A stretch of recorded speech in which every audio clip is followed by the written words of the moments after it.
तो वक्त हमारे हिसाब से जो बात है, वक्त की जो बात है, मैं कहना चाहता हूं कि पुष्यमित्र शुंग जिसने हमारे राजा बृहद्रथ मौर्य की गर्दन उतार करके अपने राजा बन बैठा, उसके राजा बनने से पहले इस भारत देश में जातियां नहीं थी। ध्यान से सुनिएगा, यह ऐतिहासिक बात है कि पुष्यमित्र शुंग के राजा बनने से पहले इस भारत देश में जातियां नहीं थे, लेकिन वर्ण था, 4 वर्ण था। तो 4 वर्ण में सबसे नीचे शूद्र वर्ण था, मैं थोड़े में बता रहा हूं। और महात्मा बुद्ध जब आए तो चौथे वर्ण का नाम दिया बहुजन। उन्होंने कहा बहुजन हिताय बहुजन सुखाय। इस बात को ध्यान दीजिएगा, बहुजन हिताय बहुजन सुखाय। जब पुष्यमित्र शुंग हुआ तो पूरे देश में ब्राह्मणों की एक बैठक करवाया। उसने कहा कि महात्मा बुद्ध ने हमारे ही बनाए हुए हथियार से हमारे ऊपर वार किया और बहुजन बना करके सबको एक किया और सबको एक करके हमारा राजपाट छीन लिया। तो अब ऐसी व्यवस्था किया जाए कि जिससे कि यहाँ के मूल निवासी, जो भारत के मूल निवासी हैं, वो हजारों हजार साल तक हमारी गुलामी करते रहे और अपना राजपाट लेने की कभी भी सोचने न पाए। बहुत सारे महापुरुषों ने बताया। बाबा साहब डॉक्टर बी.आर. अम्बेडकर आए, उन्होंने समाज को जो 6743 जातियों में ब्राह्मणों द्वारा बांटा गया था, उस समाज को 3 कैटेगरी में रखा। 6743 को 3 कैटेगरी में रखा। अनुसूचित जाति, जनजाति, पिछड़ा वर्ग, माइनॉरिटी। साथियों, बाबा साहब डॉक्टर बी.आर. अम्बेडकर के बाद कांशीराम साहब आए, उन्होंने 6743 जातियों के बाद 3 भागों में बाबा साहब डॉक्टर अम्बेडकर ने ला दिया। तो कांशीराम साहब ने एक जाति में सबको बांध दिया। क्या कहा? बहुजन समाज। क्या कहा? बहुजन समाज। हम किसी के ऊपर आरोप नहीं लगाना चाहते हैं, लेकिन जितने भी महापुरुष आए उन्होंने कहा कि हमारा मिशन है, इस मिशन को आगे बढ़ाना। हमारी पूजा मत करना, हमारे मिशन को, इसको आगे बढ़ाना। अगर आगे नहीं ले जा सकते तो पीछे भी मत जाने देना। साथियों, मैं 1987 में एक कहानी, थोड़ा सा टाइम लूंगा, 2 मिनट 3 मिनट अधिक, बस 2-3 मिनट। साथियों, 1987 में मैं बहुजन समाज पार्टी में आया, कार्यकर्ता के रूप में रहा, विभिन्न पदों पर भी रहा। 2007 में जब पूर्ण रूपेण माननीय कांशीराम साहब के बाद जब पूर्ण रूपेण सरकार बनी, तो मैंने सोचा कि हो सकता है पूर्ण रूपेण सरकार बनी है तो बहुजनों का कायाकल्प होगा। तो मैं 2009 तक सक्रिय रहा, लेकिन हमने देखा कि जो कार्य होना चाहिए वो कार्य नहीं हो रहा है। तो मैं बैठ गया। मैं मिशन को चलाता रहा, लेकिन जिस तरीके से चलाना चाहिए उस तरीके से नहीं चला। फिर हमने सोचा शायद सुधर जा, लेकिन कोई सुधार नहीं हुआ। 2021 में इन्हीं भाइयों ने, रामबली सत्यार्थी ने, कमलेश यादव ने, नामवर बागी ने,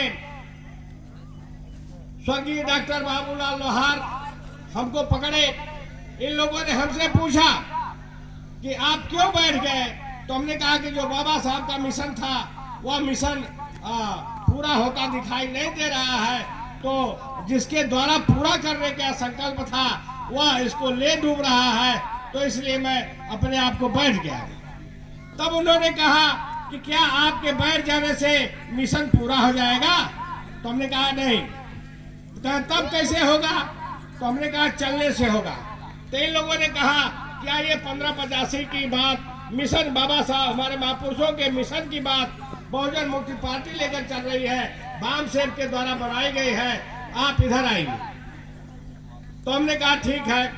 मैं 2021 में कमलेश भाई हमको लखनऊ लेके गए। 2021 में मनोहर कांसीराम साहब के परिनिर्वाण दिवस पर वहां गए। मैं बहुजन मुक्ति पार्टी में शामिल हुआ। तो मैं किसी पद प्रतिष्ठा के लिए शामिल नहीं हुआ साथियों, हमें मिशन की चिंता है। मैं कहता हूं कि जहां 12 राज्यों में कांसीराम साहब ने 12 राज्यों में बहुजन समाज को खड़ा किया और एमपी एमएलए बनाया। एमपी एमएलए बनाने के बाद उनका परिनिर्वाण हो गया। और आज क्या है? आज क्या है कि 12 की छोड़िए, 2-3 प्रदेशों में एमपी एमएलए जो एमएलए बनाए जा रहे हैं, एमएलए तो आकर के टिकट लेकर के बन जा रहे हैं, लेकिन वो फिर कांग्रेस में चाहे भाजपा में भाग जा रहे हैं। लोग पूछ रहे हैं कि ऐसा आप क्यों कर रहे हो? तो वो कह रहे हैं कि हमसे जितना पैसा लेकर के हमको टिकट दिया गया था, तो वह पैसा भी हमें तो वसूल होना चाहिए। तो हम टिकट लेके चुनाव जीत गए, तो हम अपना वो पैसा वसूलने के लिए हम कांग्रेस में चले गए हैं, हम बीजेपी में चले गए। तो मिशन के लिए थोड़ी हो।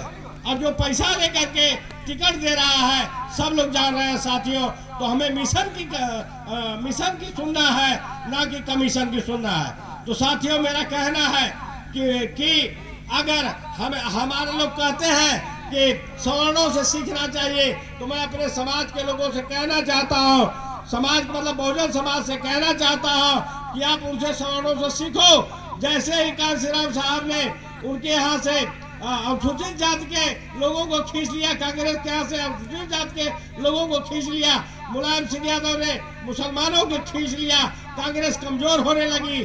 तो बीजेपी का दो एमपी की सीट से आगे नहीं जीती थी, लेकिन जैसे ही लोगों ने देखा कि ये तो कांग्रेस अब जा रही है, रसातल में जा रही है, तो बगैर कहे सुने जैसे हम लोग जागरण कर रहे हैं, ऐसे उन्होंने कभी जागरण नहीं किया। सवर्ण समाज बगैर कहे बीजेपी की तरफ मुड़ गया।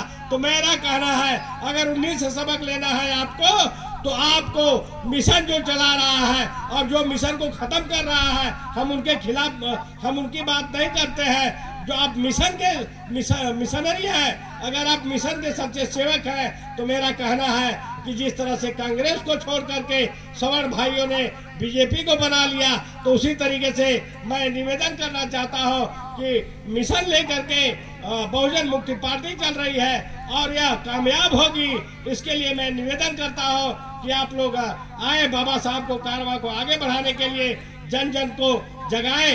जय भीम, जय भारत, जय मूल्यवासी। धन्यवाद बड़े भाई माननीय राजेंद्र यादव जी, आपने बहुत अच्छी अपील किया इस समाज के साथ। मैं अब अगले वक्ता के रूप में बड़े भाई माननीय मुसे मोहम्मद जानी जी, जो रजिस्ट्रार कानून पद से रिटायर्ड हो चुके हैं, मैं आपको बोलना चाहता हूं कि आप अपने विचार रखें, लेकिन साहब समय कम है, समय का भी ध्यान देंगे। धन्यवाद।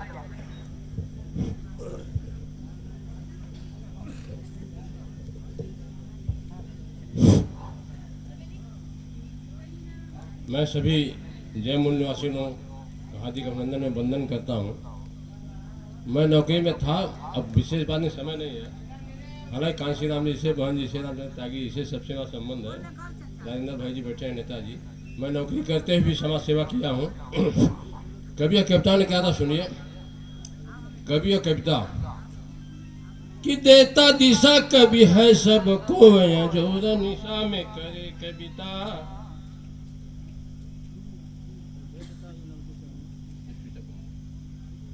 देता दिशा कवि है सबको, जो